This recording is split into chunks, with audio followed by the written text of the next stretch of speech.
good showing versus SKT. Yep, and it looks like Malzahar, a pick that was almost entirely absent at Worlds, but we did get to see him a lot yesterday, is picked up here for... Actually choosing to smite that, so wow, that actually could have been a great steal attempt. Jayha up towards the top half of the map. Prophet looking to maybe knock it back away. He knows the blank is there. Double buff Olaf right on top of there. Can they turn that around? No, it does not look like KG Chungnam want to turn that around. Instead, it's going to be first blood taken by blank. Yep, and that defining traits like some of the other Worlds teams that were in the semis, but they are the world champions, so they're no slouches.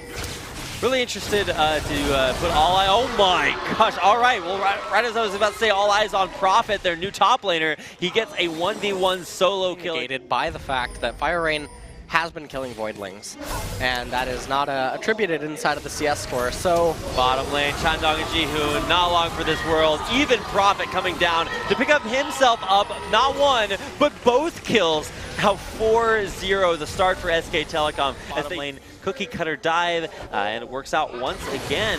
Now top lane, Jayha just going to get suppressed, depressed, and headed back to base the hard way. Faker there for his first kill of the game. Yeah, and Jayha not really having a very good game. From Faker, we'll see what he can make. No ultimate up there, but can this actually be the turnaround that Chandong needs? Jihoon is actually the one to get locked up. He's going to die there from the Malefic Visions. They will actually reset onto Jayha. Those Voidlings chasing him out. It might be another kill coming in from Faker. The Voidlings do find that kill, but now Faker's in a little bit of trouble. He's going to go down there to Fire Rain, as at least it is going to be that 1-for-2 exchange, still in SKT's favor, but the first kill on the board for Chungnam. Obviously the ones in position to be getting that. Wow, Wolf actually hit that bubble. Certainly did. Now Jihoon is actually so low. The exhaust's going to come down, but it's not enough to hit the save. There's the suppression. The Nether Grasp allowing another kill for Prophet to come on through. Fire Rain trying to turn that one around. He does get a big heal from that Hemo Plague, but it's not enough to find any kills. LS is referencing. Go check it out. Neither here nor there. Here is where we are. Prophet kind of playing with a little bit of fire here. 1v3, and there's the flash. The tether will land. There's an exhaust as well. Hemo Plague underneath the turret. Fire Rain's going to go for it. There's the kick underneath the turret. The arrow flying through, but it's not enough to save the SKT top laner, who will fall for the second kill on the board for KEG Chungnam. All right, so not even really having to itemize that much magic resistance. He's completely ahead of the game here when it comes to tanky stats. Here comes a nice tidal wave. It actually does just barely catch Jayha in a little bit of a rough spot. Perfect bubble landed there by Wolf, and that's going to allow Blank to take him out. As Jayha tried to kick him around, it didn't actually work out. There's the arrow. Arcane shifted away from Jihoon, now trying to escape. Will flash away from there. That is the fastest Olaf you will ever watch, even under that exhaust. He's still able to push Jihoon backwards. Faker trying to get up into the front line, but he's actually going to be the first one going down. It's SK Telecom way overextend. They're going to lose a 2-for-1, and now Prophet coming in. Can he actually be the one to close this up? It's just going to destroy Jihoon. Get right on top of him.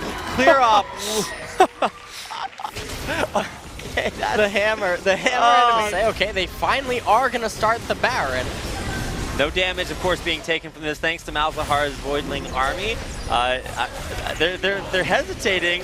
They're trying to pull off. It looks like they're just going to go for the stats here, picking off Chandong almost immediately. There's a big Hemo play on the 3. Fire Rain going in. He's going to get a big heal and stay alive thanks to all of his magic resistance. That won't help him against Prophet, however, who's coming in with more damage than he knows what to do with. Wu-Tae's got other plans, and he's going to actually Proto Belt on top of the entire SK Telecom team, who are melting under what appears to be a relatively good fight for KEG Chungnam. Now, Jayha versus Prophet. Jayha with a flash over the wall. Prophet might actually still look for that one. The Shock Blast, nice dodge. Jayha stays alive. And full spells and almost a Guardian Angel actually for Blank. And okay. Well, Faker just wants to make a pick happen, and he will. Bang with the arrow to connect as well.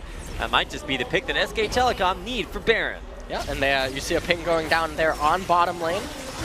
That means that Prophet is free to just basically keep pushing the wave, and if Wu-Tae teleports, they can easily back off this Baron and let Prophet get the inhibitor turret. Well, they're continuing to stay on it. Voidlings tanking up the majority of the damage. Jihoon Having to be careful there as the Arcane shifts over the wall after almost getting it to aid the rest of his SKT team as they do take that Baron down to half HP, and it's do or die right now.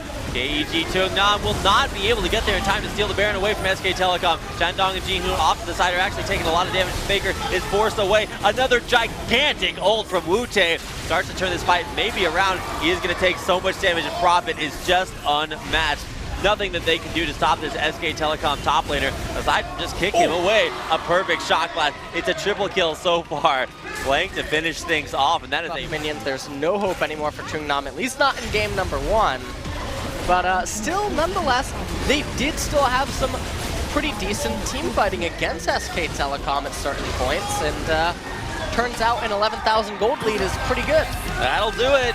Game 1 victory, 21-8 for SK Telecom T1 over KEG Chungnam. And while it was somewhat inevitable there towards the end.